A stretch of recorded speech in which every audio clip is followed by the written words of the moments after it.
Hey, what's happening? Before we jump into the show, I wanted to see if you had any music on a hard drive. You have a band, you have a project, and you want to self-release your own music. Well, there's an easy way to do it. You can go to distrokid.com/VIP/hyphenate and go get your music up on all the streamers. You keep 100% of your royalties, and you can get 30% off by using this code. It's a great, easy way to get your music up on the streamers and share it with your fans, your friends, your family, your mom, your dog, everybody. Everyone wants to hear it. But go to distrokid.com/VIP/hyphenate, HYPHENATE, and send me the link. I want to hear it too. Send your mom the link. Send your dog the link. They all want to hear it too.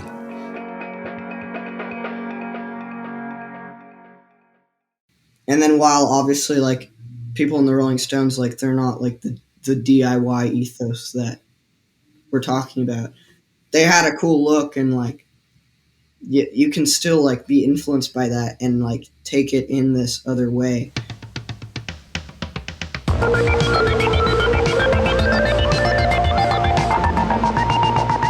What's happening, everybody? Thank you so much for tuning into Hyphenate with me, your host, Randy Randall. This is our show for Thursday, March 20th, 2025. I know that's the real reason everybody tunes in, is to know what day it is. I got this one right this time. Good for me. On today's show, I am very honored and excited and humbled and chuffed to the gills to welcome my friend and the very talented musical artist, Kai Slater. He has a new record by his alter ego, The Sharp Pins, out on K Records now. You can go to krex.com and buy the record on vinyl. This is it's a great record. It's a great band. I met Kai when he was playing in Lifeguard, and I did some work with Lifeguard last year. They have a record coming out very soon also. But before the Lifeguard record comes out, the Sharp Pins record is coming out, and Kai sat down to talk with me and you about the Sharp Pins. So that is coming up in just a few seconds, minutes, depending how long we ramble on here. But I just wanted to see how everyone's doing. What's going on? What's new? Did you have a good St. Patrick's Day for all who celebrate? Did you drink something green? Did you wear something green? Did you get pinched?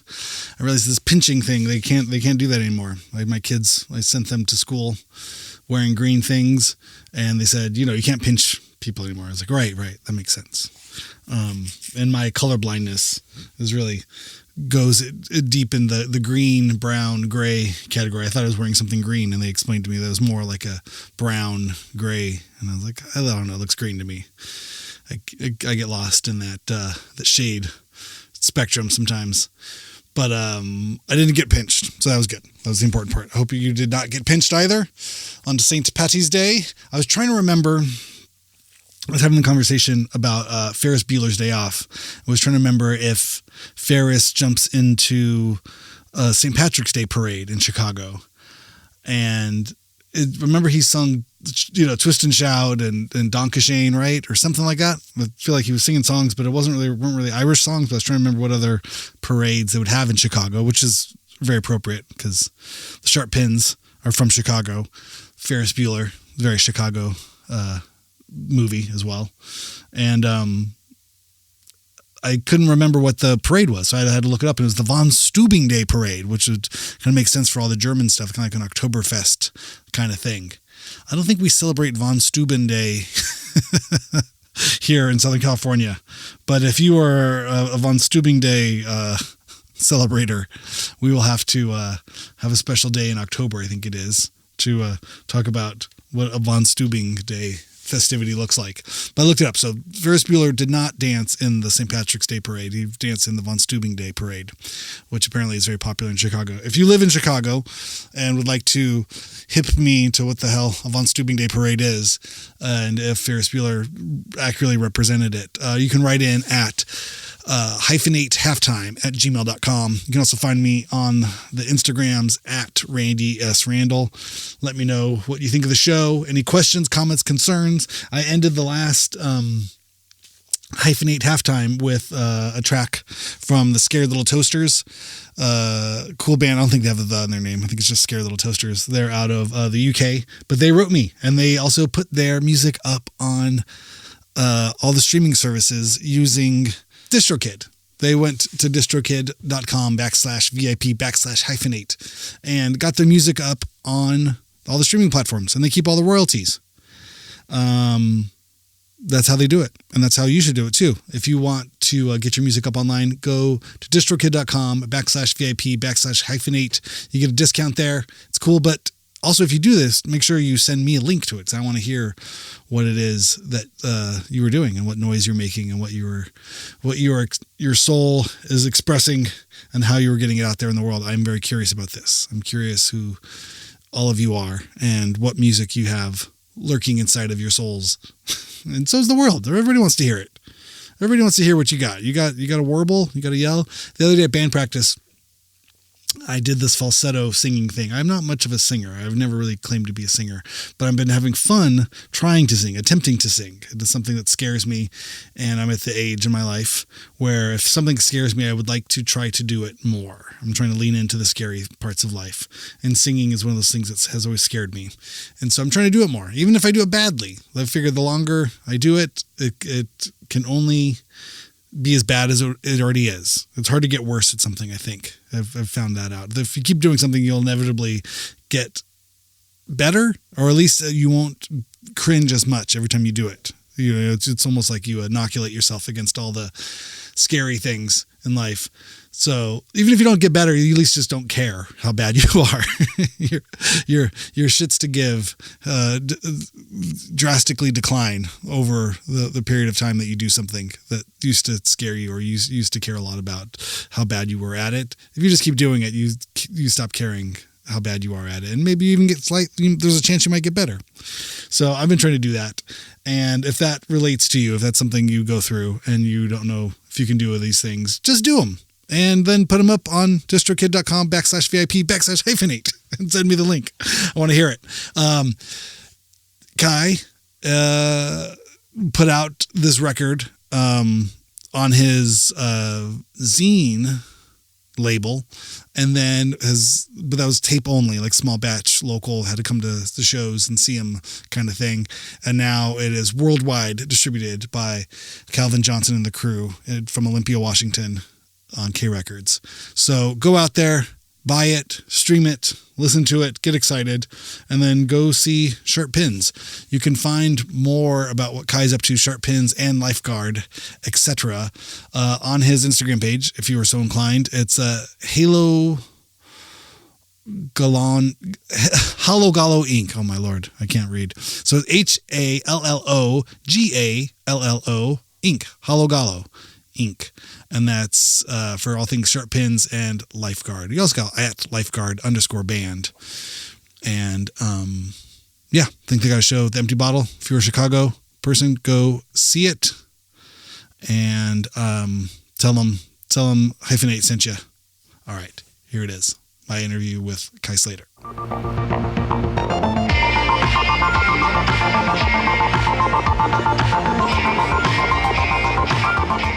Kai, welcome to Hyphenate. How are you doing, man? Thanks so much for coming on. I'm good, man. Nice to see you. Good to see you too. Home. Yeah. You're familiar with the studio? We did some mixing here in the garage. Yeah, I miss it, man. It was a blast. Yeah, we got to work on more fun records. Totally. That's the job, man. Yeah. Well, you have a new fun record out from Sharp Pins. Yeah, Sharp Pins. A re-release on K Records. Yeah, so you released it on as a tape? It was like kind of a self-release tape? Was that the idea? Yeah, kind of like, yeah, pretty much. Like this is the second record I've done as Sharp Pins, which is like my wannabe stage name, I guess. Like, is it an identity? Is it like would you be the eponymous Sharp Pin yourself? That's the goal. Oh, I see. Okay. Yeah. So yeah, I've done 2 records and both just like dubbed them at home. Did like about 100 tapes at home. Awesome. Do you have one of those tape dupers, or how fast can you? I've got like I've heard some people call it a quadruplicator. I don't know if that's an actual word.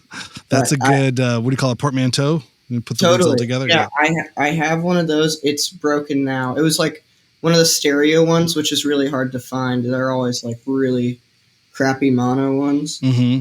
But I had a stereo one. Now it sounds like you're recording it in like an ocean on Mars or something. It's just like like weird flanging. Oh no! Okay, it's probably just the belts are getting right off here. timed I've got or something. like just a stack of hi-fis that. Okay. If I really care about a record, I'll do it on those.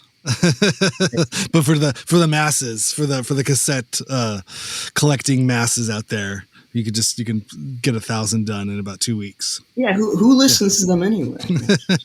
There was a cool guy, I guess. I don't know the whole story. It's a mysterious person, I should say. In Pasadena, here in Southern California, that was duping tapes for a long time. And you would just show up to his house, and it looked like almost like this Great Expectation style mansion. And you would just leave your master cassette on the doorstep. And then you'd receive a message via the email, and then you'd come pick up. There'd be a box waiting on the porch of like hundreds or however many you ordered, and they were always of good quality. I'm assuming he was just doing it in his house. You get like sent back a pile of ash. Or something. It was mostly dead rats and some dried flowers and the bouquet from a wedding that went awry. Right, a veil that has been crusted over. A curse on you for the next few years. A pox. Yeah, that was the hookup. I don't know if he's still doing it. I don't remember what the name was. Dean from No Age has some 80s looking like beige, now kind of like faded into brownish, kind of like tape dupers that you like link together with something that's not like a MIDI cable, but it kind of looks like that. A multi-pin connector. You can connect them together. Oh, that's awesome. I think he can do like 7 at a time. So it's like 4 and 4, and then one's the master, and then you do 3 on one and 4 on the other. And they go A and B at the same time. They go really fast. They were like right. Yeah, this one was like if it was like a 30-minute tape, the B side would be done in like 20 seconds or something like that. It's wild. Absolute like horrible quality. Well, I bought my 11-year-old son a boombox on tour. Just because he was asking questions about tapes and CDs, and he saw all the stuff my wife and I have, in the house. And he's like, "How do you listen to those?" And I was like, "You know what? That's a good question." Like there used to be, CD players and tape players were just kind of everywhere. It was part of the car. It was part of everything you had. Well, you say boombox. It reminds me. I just got a new 4-track. It's a Korg one. I've seen these. How do the speakers sound? This is incredible. Korg CR4. They're loud and they're good. This is like it runs on like normal speeds, so it's like perfect warble. Whoa, that's and wild. It's got this built-in effects section. A multi-effects unit. Some of your favorite style of effects are the multi ones. I'm the multi-effects guy. That's what they call me. Yeah, but you can like do tremolo. Like there's a rotary effect, which is great. Per track. So like you'd lay it on per track, or is this for a whole like master? Oh no, it's per track, and you just print it on. It's great. Amazing. That looks fun. Yeah. I mean, I would immediately be making feedback loops if the recorder had its built-in speakers. I mean, you would just start like, dubbing it out. Totally. Oh, I've done that. Yeah. It's just too tempting. Yeah, exactly. Awesome.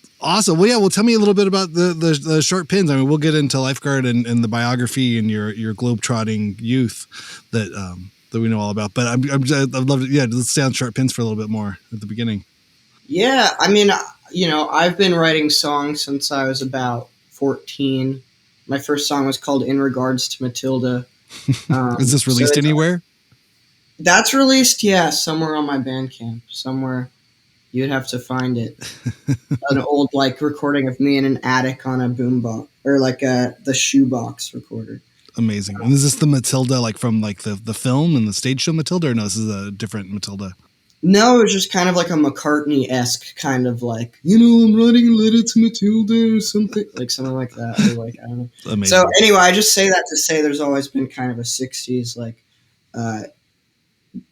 Beatles influence, and Did that's kind did of that come from your parents, or where did your Anglophilia first present itself?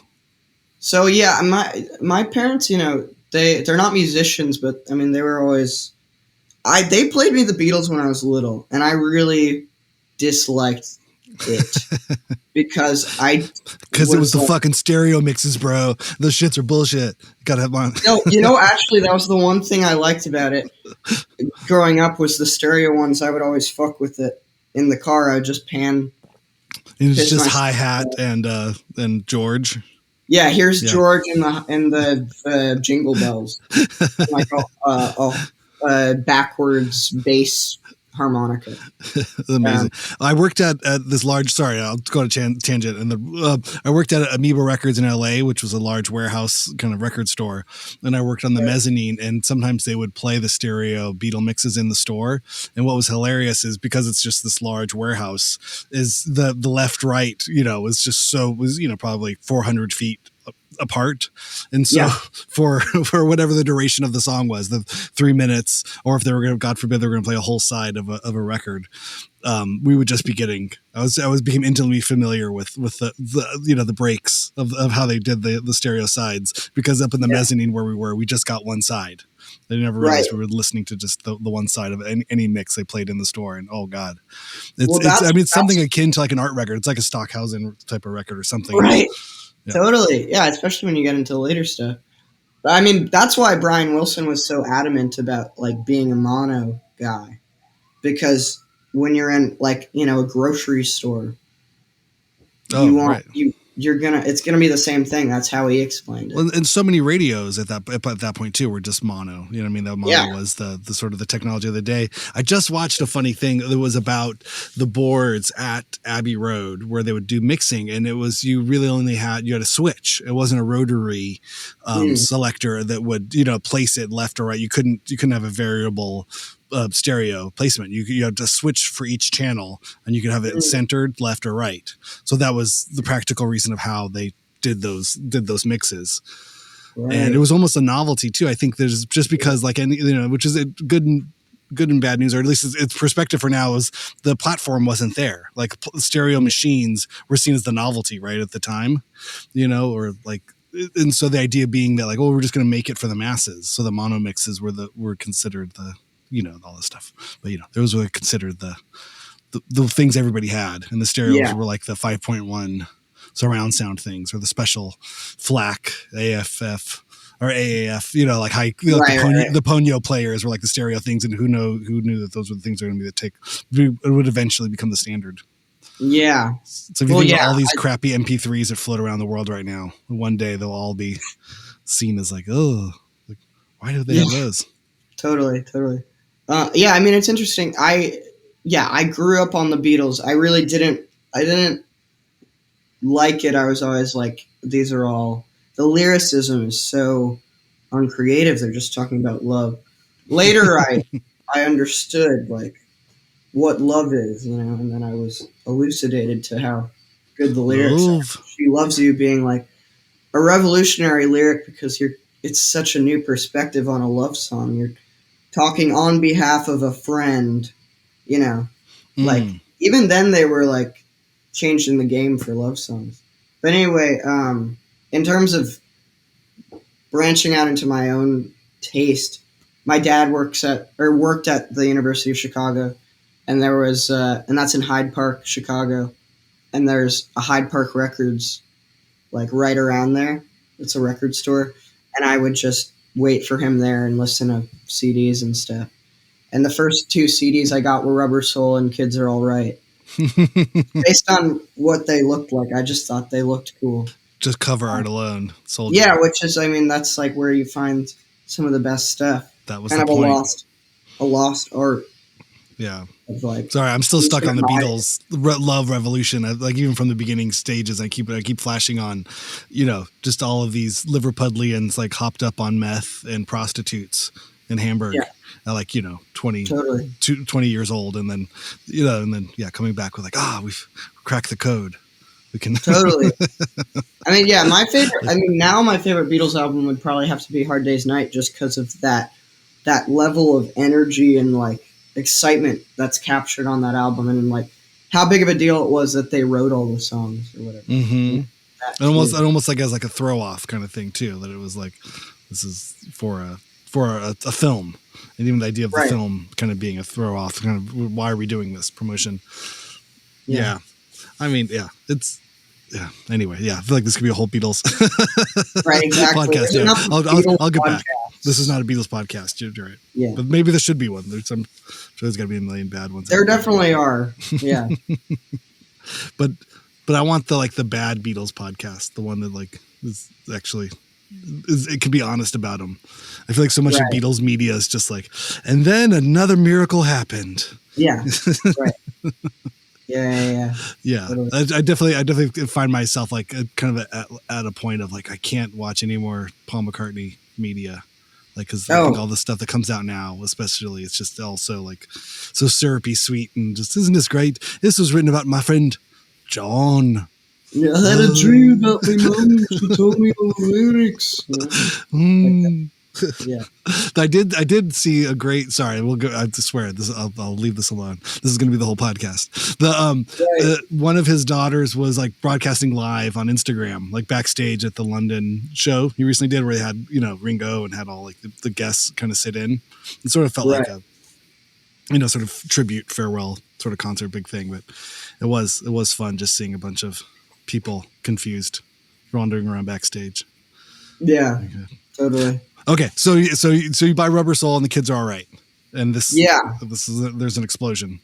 So that started my Anglophilia, and then that kind of just has carried a lot of my songwriting, and so to now, Sharp Pans kind of started as like, as many great bands start or projects start as like a fake band, and I was like, I started as this idea of this fake like mod group from like I like the period I'm most interested in is like 65 to 67, like right before huge psychedelic explosion. Like you're getting into some of that, but it's still very much rooted in like beat and soul and like that, the rock and roll revolution.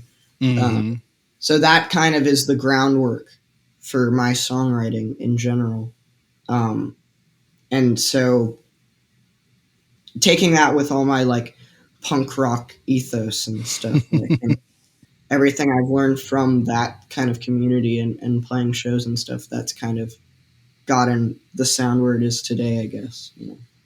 It's interesting. I mean, what are some of the groups or what are some of the songs, that you sort of equate to that 65 to 67 sort of time period? I mean, it's something like, like The Action or The Move or even like really early Floyd or something. This kind of like when Britain was kind of becoming nostalgic again for like, this was like, a generation without like a war to their name. So they were kind of moving. The post-war babies kind of coming of age out of teenagehood or even that just barely teenagers. Yeah. Into this. Totally. But raised on American radio, I guess that's always the big sort of thing, right? That they would get the GI radio.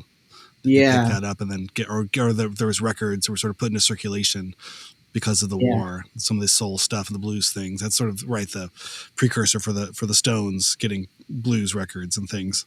Sure. Yeah, exactly. Or and then I'm, that kind of, obviously the constant British American dialogue, like kind of, but just, like this is when you really start to get really jangly and really like they're putting the tellies up like higher and more to the bridge and like you get the birds and everything like that, kind of the start of all that. And Ricks are making 12s, 12 strings and stuff.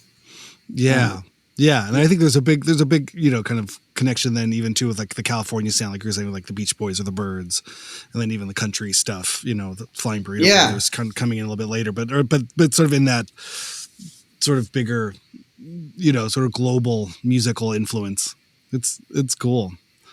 I think so much of mod, I think I really came across mod culture in that 80s wave. I don't know if those things are referred to as numbers, if that's a third wave or a different kind of thing. But I had an older brother that graduated high school in 88, and he was really into the jam and sort of, and the sort of the 80s stuff, but by way of skateboarding and by way, Southern California sort of always had that sort of like place that stood out for mods and English stuff. Yeah, the jam was really a big eye opener for me. Having grown up on mod stuff and then getting really into punk stuff, and I'm still like at heart just like it's all punk. That's the ethos. And that self-expression is just it's lended to by in the first place just being part of like a punk community. And that expression being allowed within that community. And so the Jam was like a band that was just super refreshing, but also like totally has its roots in everything punk and all that. So that was one of the things that really spurred my imagination for like what type of music I would want to make, with it has the melodicism of like Nick Lowe or like, much like stuff that you don't exactly see being equated to like the punk community, but like it really harnesses those two things too. Yeah. I mean, Nick Lowe's definitely one of those kind of like, shadowy figures as like the architect of the punk sound. I think that, recording the first Stiff Record stuff in the Damned and, having a sort of hand on the scale a little bit of what of what would eventually become punk if it wasn't even called that at the time, from pub rock. Yeah, or even like you could say, like, I think of Todd Rundgren as kind of the American equivalent of that. Like he was making these, like in a similar way to Nick Lowe, making these amazingly orchestrated and arranged pop records, but also like being an amazing producer and like an architect for like what we think of as punk recordings. Yeah, I don't know a lot of Todd Rundgren. It's definitely one of the blind spots in my music listening catalog. Oh, he's one of the greats. I did fall down a recent rabbit hole though of his like anti John Lennon record and his like anti like American John Lennon statements. Oh, really? Yeah, I think towards like the later part of John Lennon's career life, I think Todd Rundgren had it out for him, just in the sense that he wasn't doing he wasn't doing his best work. I think he was giving him a hard time. Right. As someone of Todd Rundgren's status is apt to do. Sure. Totally. Yeah.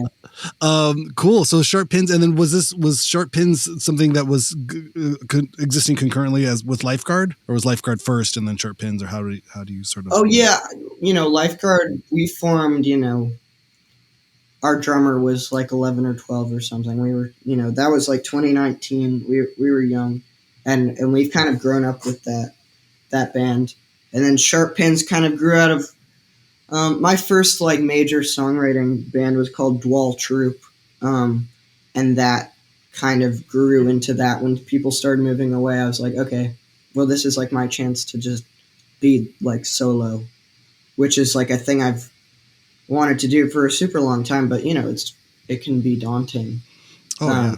But like people like R. Stevie Moore or Guided by Voices, like these people, these like DIY kind of figureheads for me.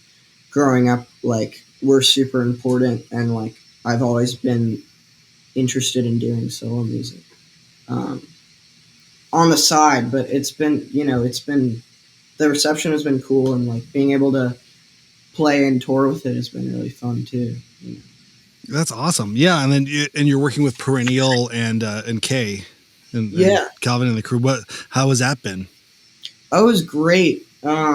It was cool because, Hayes from Perennial, like, he found Sharp Pins through my zine, Hollow Gala, that was pretty awesome. Like, I hadn't heard of people actually, like, finding my stuff through the zine, which was kind of the point at the genesis of that zine, was just to be like, the first issue was just, like, here are all these bands in Chicago, and here's us introducing ourselves, like, please pay attention to us, or like listen to us or something. Like take all these kids seriously. So that was kind of a cool full circle moment to, start that relationship.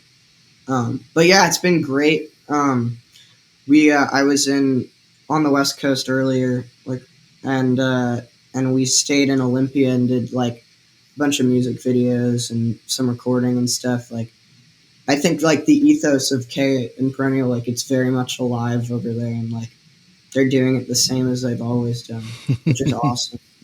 And they've got, they're signing a bunch of bands that I think are some of my favorites, like the Smashing Times and Now, two bands which are like, I think really ones to look to. That's awesome. Yeah, there's definitely something magical about Olympia, right? Yeah. That's cool. What did any of that catalog play into your influences, or as the stuff that you were into, like stuff that had come out on K and that sort of indie pop sort of world? Yeah, totally.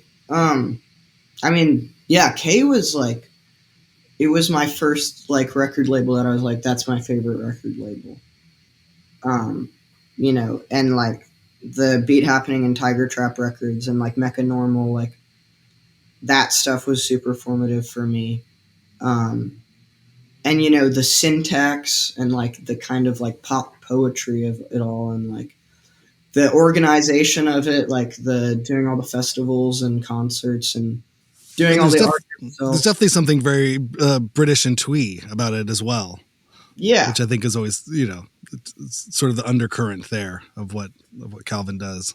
Yeah, I mean, yeah, when you're talking about the '80s, when we were talking about mod stuff, like like that kind of intersection of twee and mod and stuff, like when I think of like that like Dolly Mixture and stuff, but then it also like really fed into like American indie music too. Mm-hmm. Yeah, again, that stuff I love, that conversation of sort of passing stuff back and forth and inspirations.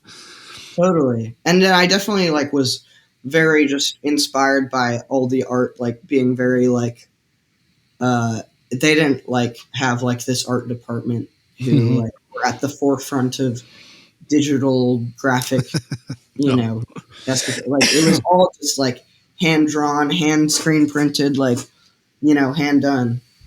Which that's how I like to do it, because I record at home, so I do the art at home. Try to keep everything at home. Yeah, that's what I think, with K2, just have, the Calvin's always had his own studio, or there was always that sort of like, the owning the means of production in some ways, or just things being very kind of DIY and unapologetic for it. No, I mean, it was revolutionary, and like, it's kind of the blueprint for like how DIY should be done, I think, like how it should be made and distributed. Like they're still doing it the same way. I think there's always something that's so fun about it as well. I think, it doesn't take itself too seriously, or there's something, it's made to be a celebration. It's a fun label, or, I think Calvin as a person is a fun person. You know what I mean? He's the first person to dance in any room that he's ever in. And there's something, celebratory, where I think sometimes some of the American indie stuff can just feel so dour, or just feel this self-seriousness, which I think is never really part of what they do. Yeah. I think it's just super accepting and like, joyful, which I think is interesting in contrast to maybe some of the Midwest emo sort of stuff that would come afterwards, or maybe would be somewhat influenced, but also have this kind of earnestness that maybe was antithetical to that, to that sort of like, we're throwing a party. Totally. Yeah. Or, I mean, they just weren't exactly obsessed with the idea of being rock stars. It was more just like, we're just going to write songs and dance and have fun. Yes. But I guess that brings me to the thing too, of being from Chicago and being around that, like what was the local music scene, or what was sort of your relationship to kind of the history of the Chicago music scene, which is obviously vast and has, it's varied in so many ways, but did that play a part of it as well? Or was it more of did that cause you to sort of look elsewhere? I think, to be honest, growing up and coming of age in Chicago, I didn't really know anything about Chicago music. And I definitely did look elsewhere. And it was the Fireside Bowl was closed before you were able to go to shows. Right. Yeah. And then, that whole thing I learned of way after. And kind of the punk music from Chicago I learned of much after I had started, presenting myself as a Chicago artist or whatever, naturally. So there was a definite looking outwards.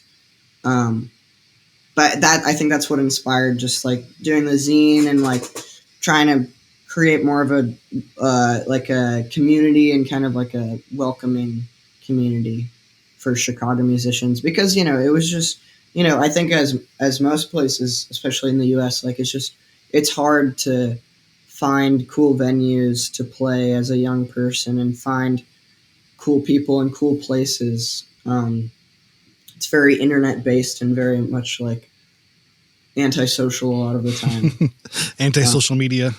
Yeah, exactly. And that's just like kind of antithetical to how I think of like music and a music scene. And it's very much something that is always, I feel like there's going to be something separate from any type of digital area. It's going to be something that is completely based on just the energy that people give each other in rooms and venues.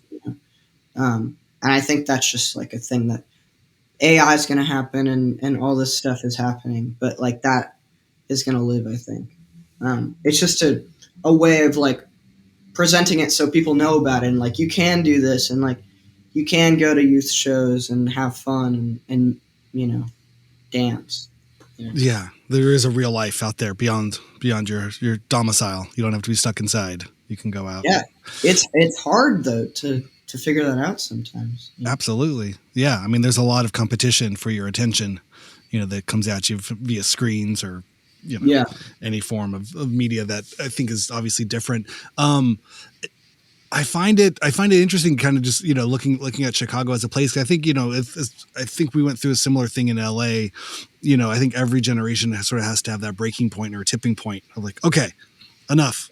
That's the history. That's where this came from. But I want to start something new, even if it's, if it's a feeling of like, just there has to be a break with the past in some ways in order to, rebuild it and sort of start something fresh, rip it up and start again, as has been said. And right. I think we did some of that, with like there was a venue here in LA called The Smell. And I think, for a long time, Dean and I were kind of seen as like the kids of The Smell. And it's caught us off guard, like, wait a second, we're old now. We became grandfathers of The Smell. But for a long time, we were always the kids kind of like poking all the older guys in the eye and like, what can our band play here? We want to book the show with all of our friends. And it's like, oh no, right. Who let the kindergarten kids loose in the in the all ages space? And we're like, that's what it's supposed to be. It was all ages space. We're going to take that literally, and we're going to run all over this thing and make up bands every other week and, make flyers and just put on shows. And it was really fun. And kind of just, I think there was a big burst of energy that comes from that kind of stuff. Yeah. That's what it's all about. Yeah. And not throwing the other bands under the bus or anything, but at some point you're just like, well, this is my thing. I'm going to, sort of plant a flag here and sort of have fun with this. And, I think, you either figure it out or you move on, Yeah, you got to take initiative at some point. But I think I've seen that over the years too, which I think was always so inspiring, where it's like, oh, cool. Like, we started touring a lot and then we'd be gone for like 2 years and come back and like, oh wait, there's a whole new set of people. There's a whole new scenery. I was like, that's so healthy.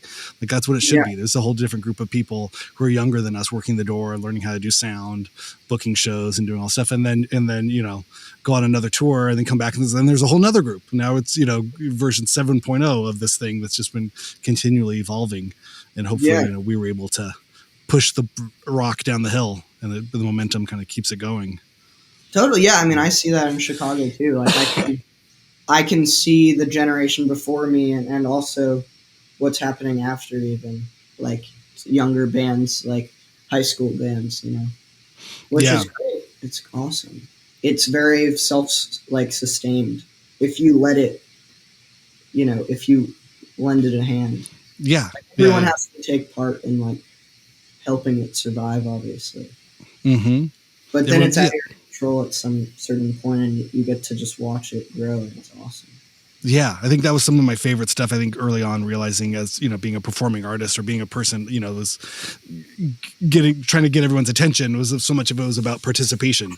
That was the big part of it, of like kind of this audience sort of thing. Not so much like we're all going to sing Kumbaya, but sort of that we're going to mix it up between like blur the line between band and audience and sort of really make the audience part of the evening. Because that was always what was so fun and exciting, for me when I was an audience member, kind of be like, I'm like part of this night. Like this show wouldn't have happened if I didn't show up. Kind of feeling it's like you kind of have to make it about the people as much as it is about the bands to really. Yeah, well, I mean, I think that feels exciting. That goes back to kind of deconstructing the idea of what a rock star is. Like, you think of a rock star as this kind of like mysterious, like has the shades in the back, and like it's somehow completely like the most famous person ever, and has this star power. But like in a DIY community, that's not really like what it's about. It's like you have to be there and show up and support everyone. You can't just be like completely a part of it if you want to like grow with the community and be a part of it, Yeah, it's about giving back in that way. You're not just collecting the resources and leaving. It's like sort of a colonistic type of mentality. It's about giving back. It's creating the thing and showing up for the others and being there. Yeah, but I love how much of like the like genre and fashion sort of plays a part into everything that you do as well. Which I think is really fun. I think can be something that like thinking back to a band like Nation of Ulysses or eventually the Makeup and this kind of thing of like playing with these types of conventions. I mean, how conscious are you of that, or sort of how that's presented in terms of the fashion totally. and the presentation visually? Yeah, I mean, I think, bands like that are super important to me, kind of challenging the idea of what fashion kind of holds for people expressing themselves, especially like when you're on stage. But it's all just like, I think growing up with bands that had a cool look, like that, it's awesome. And you like, for me, I just latched on to that sort of thing. And then while obviously like people in the Rolling Stones, like they're not like the DIY ethos that we're talking about. They had a cool look, and like you can still like be influenced by that and like take it in this other way, which I think is what is inspiring from looking at other bands. Like we're talking about the Jam or the Makeup. Like, the Makeup, they have like these matching yellow, like fitted suits, or like, the Gories, like bands that like really dress in these cool ways. Like, I think it's important it's just another form of like having kind of an almost militarized self-identity, and like just being really strong in your self-identity. And whatever form that takes, like, if you feel good wearing like a hoodie and some sneakers, that's perfect. You're awesome. Yeah. And for me, it's just how I like to express myself, and it feels important for me. Yeah, well, I think it speaks to that sort of community too. I remember that was such a big part of especially discovering bands. It was this like, what do they look like? Like, who is like, what is this? Is that a guy? Is that a girl? I don't know I don't know what this is. I don't know what I'm looking at. Like, this is all, it represents whether it's a different time or a different place or just a different community that I think holds so much of the attraction of early sort of discoveries of music and things like that. I mean, I know but also speaks to how a lot of communities and cultures have sort of been co-opted or sort of been absorbed by other larger senses of media. You know what I mean? It's especially in the world of fast fashion and the world of kind of global economies of co-opting, culture, especially underground youth culture. You know what I mean? I think that sometimes it's like you have to kind of keep the needle moving or at least have a sense of self because it's being represented, ad nauseum online and through photos and through, your own sort of the pressure to conform to self promotion nonstop. Yeah, I mean, I'm just super influenced by mod because it was it's like one of those first youth subcultures, like any sense of youth creating a culture. Like, it's not about growing up and getting a family. It's about, we're actually young and we have identity, and like kind of reclaiming what that can be. I think that's still like, and that shines through with any subculture, obviously. But that was interesting to me, just because my personal inclination, and how I grew up wanting to dress and everything, and but I think all subcultures are beautiful, and like, they should be celebrated. And I think it's good if people want to have a look and want it, if it makes them feel good. Oh yeah, So, always. Yeah, I mean, so much of conversation, is about identity politics and these types of things.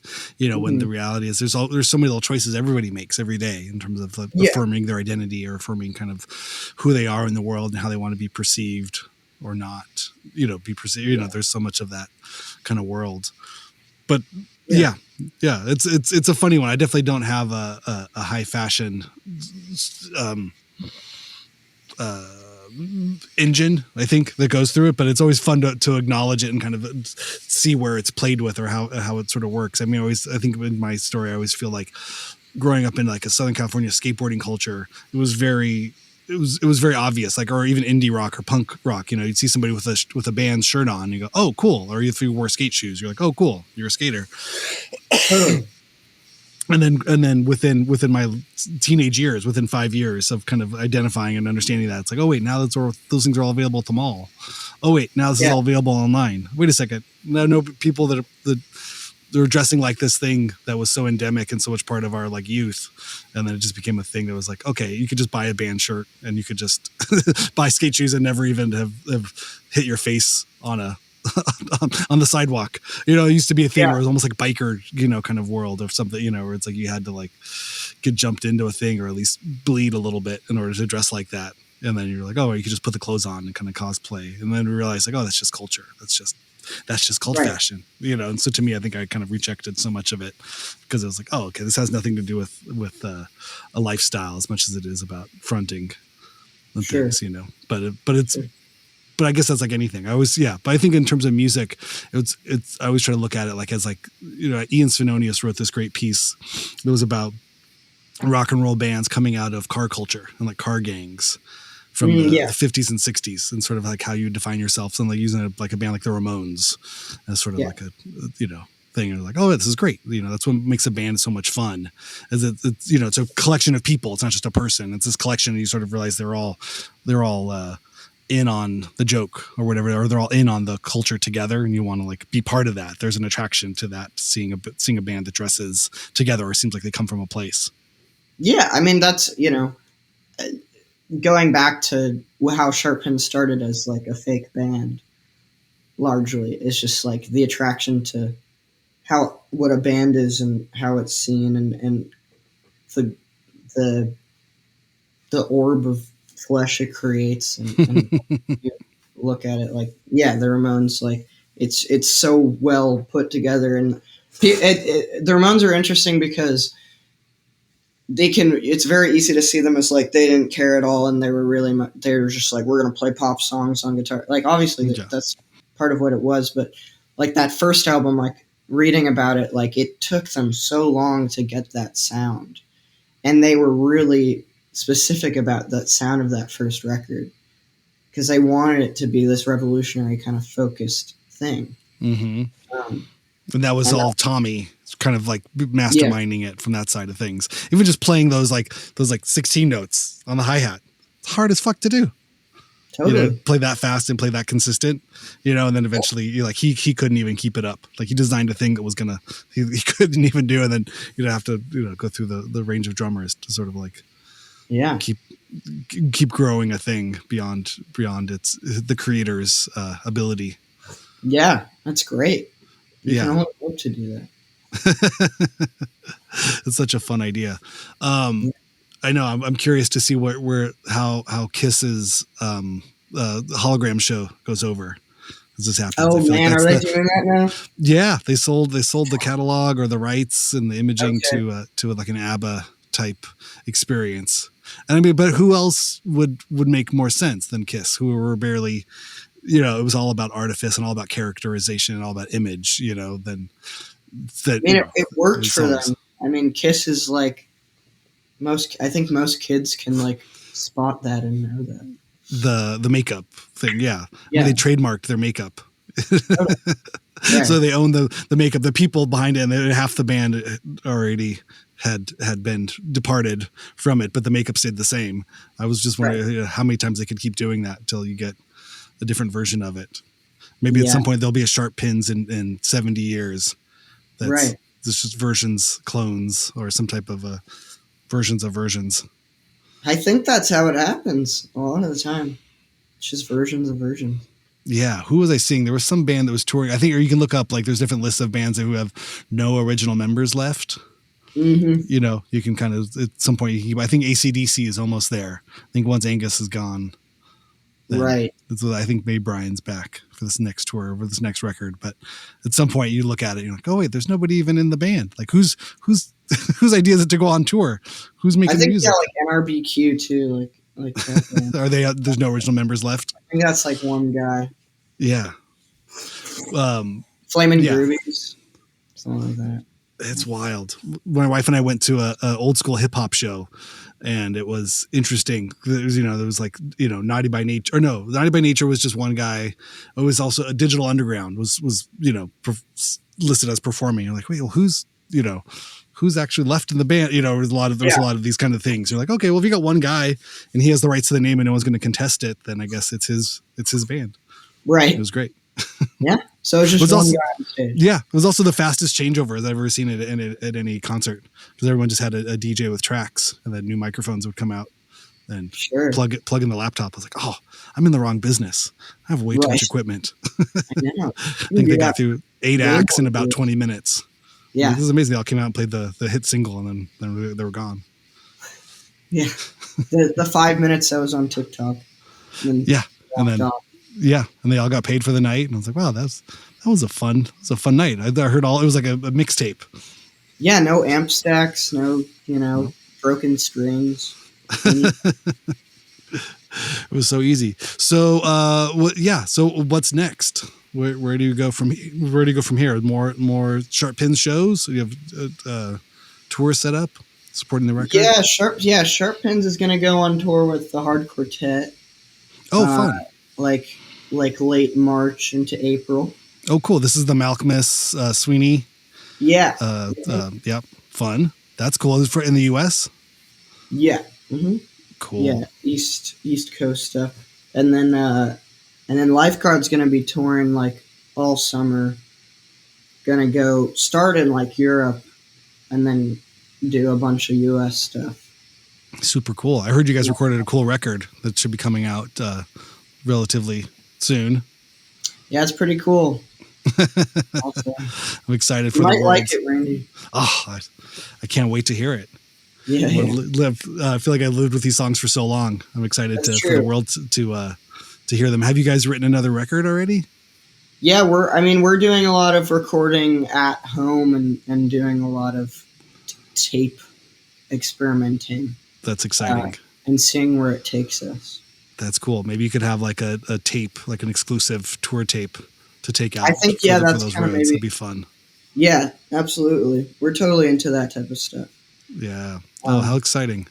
We love alienating the listener. Well, I always loved, I remember seeing Animal Collective. They would always tour the next record on support of the other one. So when you'd go see them, they were always playing the new songs. Like the whole set was always brand new songs. I think it took a few record cycles before somebody finally told them you have to play the songs. I think they got big enough that people demanded they actually play the songs from the record that just came out. But I think there was about 3 or 4 record cycles that Animal Collective was on in the beginning that were always like, I've never heard any of this stuff. I like it, but where's the record that just came out? They're not even playing those songs. They're playing, and then you'd wait another 6 months, and then the next record would come out. You're like, oh, that's what they were playing. Okay, that's crazy. Evolving live. Yeah. Wow. I respect it. It's sometimes one way to go. What you want to do as a band. It's like, right? Yeah. Well, especially if you're writing, there's a great way, you have the opportunity to really like write, not necessarily write on stage, but write as you travel. You get to kind of put it up in front of an audience every night. It can be good and bad. I mean, it almost makes the audience another partner in the songwriting sometimes, which can, be good or bad. But it was fun. Yeah. Dean and I would always try to have at least like 3 to 5 songs you know, for if knew we had a tour coming up, because then even just for us, it started to just become something to play with, you know, if you have a new toy, because the other ones you've already sort of sat on for long enough and you sort of know all the fun gets a little bit, you know, once something's really screwed together and it's tight, there's a magic trick to that. But then there's the creative part of your brain, or the part that for us that was, I think, always more mischievous and wanted to break things. It's like, okay, well, let's not break everyone knows what that's supposed to look like. Let's have something new here that we can like break every night and see what happens, because it was just more fun on stage. And keep I mean, that, you know, Lifeguard, that largely like the writing process happens on stage, and like you have these songs and they change over the tour. That's an exciting feeling, isn't it? What? It's exciting, isn't it? Like you kind of see how the song, the way it started and the way it came out. Yeah, absolutely. And I mean, so that's kind of how we've done it in the past. For this record, it was very much more like rooted in like instant gratification and instant excitement, and kind of like writing these songs and arranging them in the studio. And I mean, obviously, you know what I'm talking about. Yeah. But it was great. No, I mean, I think some of the lyrics and the things you guys worked on in the studio were some of the ones that I think really stood out. There was that freshness to them.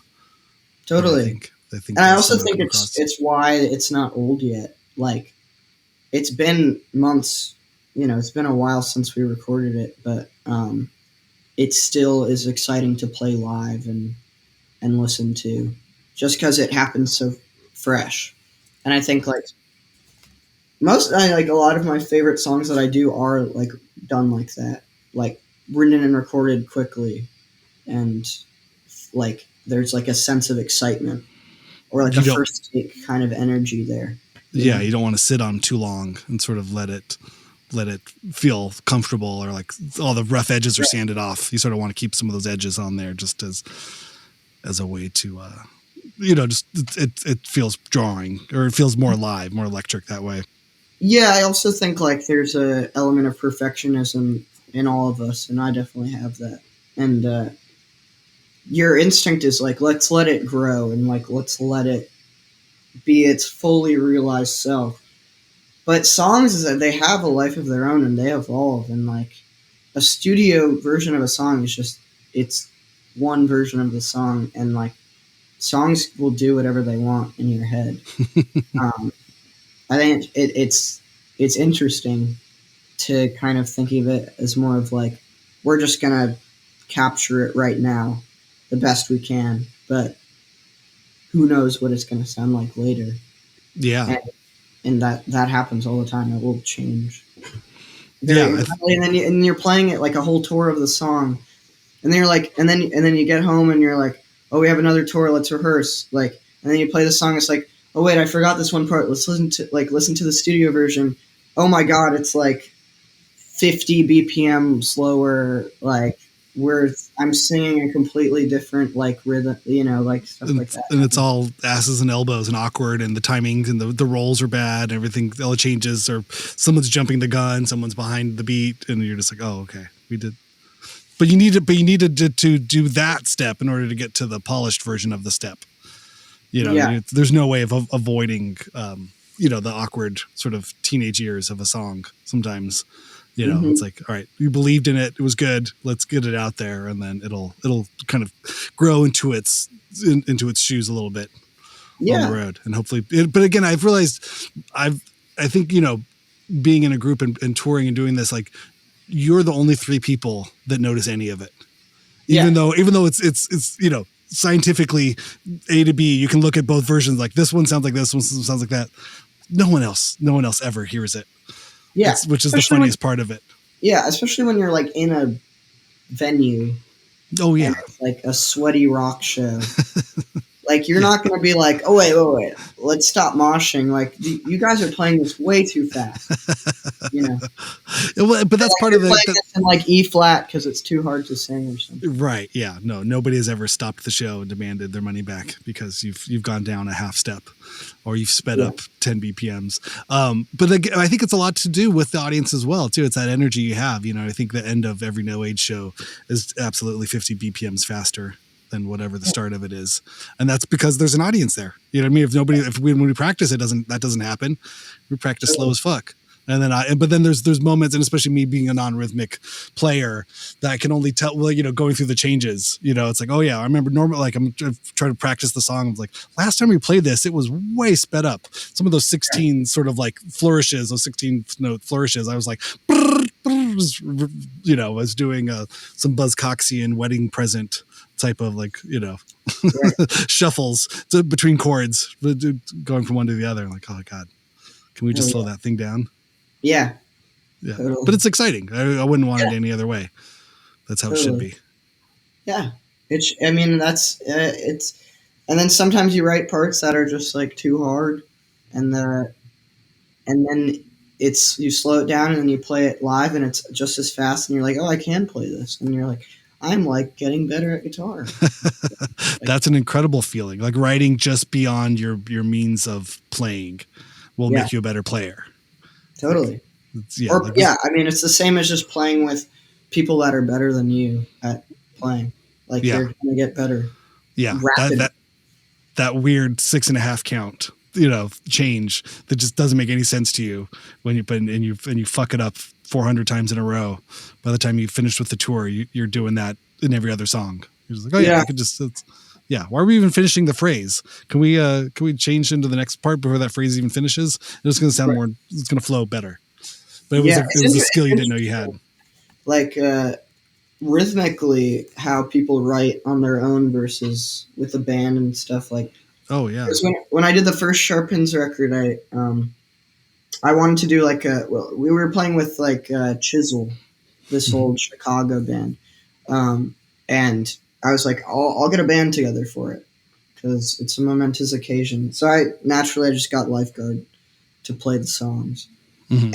And Lifeguard, we have odd rhythms and weird turnarounds and stuff.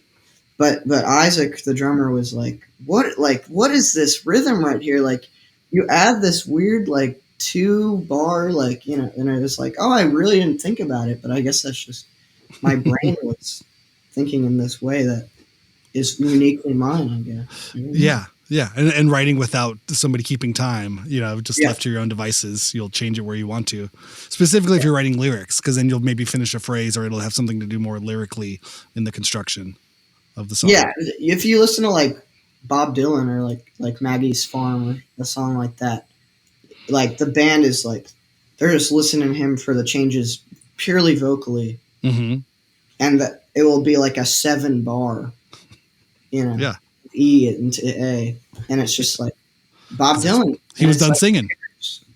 Yeah, it's amazing. What was I going to say? Oh, what are you looking forward to? With the touring and with the release of the records and all these things coming up. Like, what are some things that you think would be, mind blowing to have happen? Firstly, I'm just really looking forward to doing a bunch of new stuff and playing it live, like we were just talking about. Just being able to play bigger venues and see the reaction. It's been really cool. I would love to do some more headlining tours and play with more bands. Like this last tour was just amazing, playing on the West Coast, just being able to meet so many new people and people with similar philosophies. And I just hope I can continue to do it how I've been doing it, That's awesome. And with, with K Records, it's been I haven't really had to change anything on how I make records or when I make them. It's just I get to get them on vinyl and stuff like that. It's a win-win. You write it, they press it. Everyone's happy. And so, that's how I would like to keep it for now, because it's very much an ongoing recording process where I'm just doing it most days as kind of just an act of self-care or something like that. Just writing songs is just an instinct, at this point. So having a not strict record deal is pretty important, It's nice. And that's the stuff that will grow into a Sharp Pin song, you think? Yeah. Do you have are there other identities or entities that you think will come to fruition for these things, or no, for now Sharp Pins is sort of the receptacle for most creative ideas outside of Lifeguard? Yeah, I think about that a lot. I mean, I've had different ones. Like my old band, we had like kind of like a heaven and hell band. Like we had like an alter identity. It was called like a Towering Raven, and it was like if the band was like darker or something. Which you could do that again. I always have the urge to just make like a new age synth album, or just like completely screw everyone over and make some crazy polka album. You could grow a large mustache and wear floppy sweaters, cable knit sweaters, and kind of sit behind a Yamaha DX7 for a tour. Yeah, totally. I mean, I think that's why I think it's important for Sharp Pins to be kind of like my David Bowie, like it's kind of, or my Madonna or Prince. Like I want it to be able to shift in whatever way that I'm going. So I think I'll probably stick to it for most of the things I do, unless it's like outrageously like bad music or something, and I'm like, you want to hide it. Yeah. Then you'll call it Tin Machine. Yeah, exactly. yeah. But for now, I think people will just have to hear what I'm thinking, And that's amazing. It might not go in a straight line. We had a shadow band before No Age. Dean and I had this other band called Wives, and that band Wives had an alternate identity band called Staring Problem, where I got to sing and wear a G-string and spray paint the audience. It was this kind of aggressive type G.G. Allen type of performance art. Wow. I would spray paint SP on people's T-shirts, and as they fled from the room. Sharp Pins. There it is. Yeah, SP, Staring Problem, Sharp Pins. It's Smashing Pumpkins as well. It's one of those type of, all ego, no id, or or all id, no ego. I don't know. I forget how it works. Yeah. It's the other side of that. Yeah, maybe I'll start doing that. Feel free. But I would just recommend wearing a protective eyewear. I would usually wear goggles while doing it. Right. For yourself. For myself, yeah. Because a lot of times, I would spray paint my face and spray paint the people. And it was this kind of expression. People on stage or the people in the audience? We always played on the floor. Yeah, we were never on stage. Right. Yeah, I think we had 3 shows. One of them we released as a DVD. We only made one of one. I think we charged $500 for it. And no one bought it. But it was part of the art, I think. So who has that now? I don't know. It's a good question. I don't know. I think Martin Shkreli bought it, and he's holding it with the Wu-Tang Clan album. Right. Yeah. Oh, yeah. Awesome, Kai. Well, this has been a pleasure. Where do you like people to follow you? To bookstores, to record shops, to coffee shops? How do people keep track of you in life? Well, probably Instagram. Okay. What is that? What is your Instagram handle for those out there? Hologallo Inc. Hologallo Incorporated. So there you can learn about Lifeguard, Sharp Pins, my zine. That's the commercial arm of the promotional machine. Right. Okay. Yeah, exactly. Perfect. But yeah, we're hopefully going to be having my zine in bookstores pretty soon. Working with like a press collective and stuff. So, and Sharp Pins and Lifeguard should be globally available in record stores. They are a commodity. They're a real consortium, a real happening outfit. Yeah, real happening. Everyone, get on. Consumerist outfit. Get on the good foot. Get with it. Yeah. Don't miss the boat. All right. Awesome, Kai. Well, thank you so much. I really appreciate you coming on. Yeah, thanks, Randy.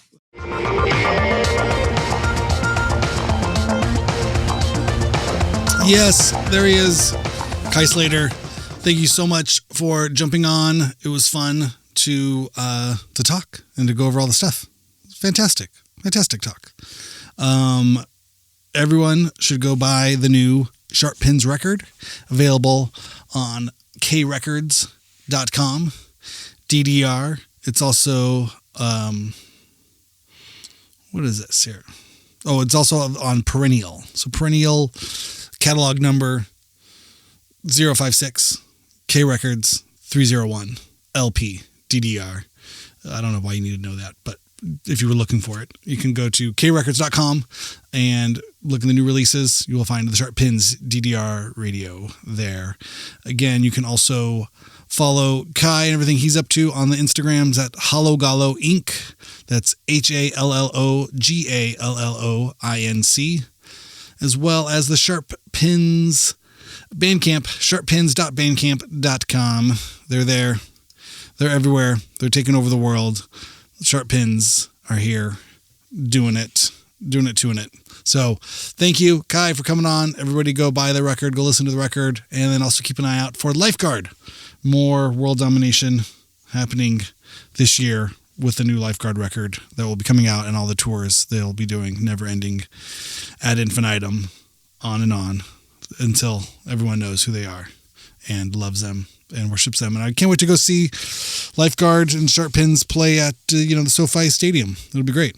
They'll be selling out 4 or 5 nights in a row at all your large sporting event arenas. You've heard it here first. They're coming for you. All right. See ya on Monday.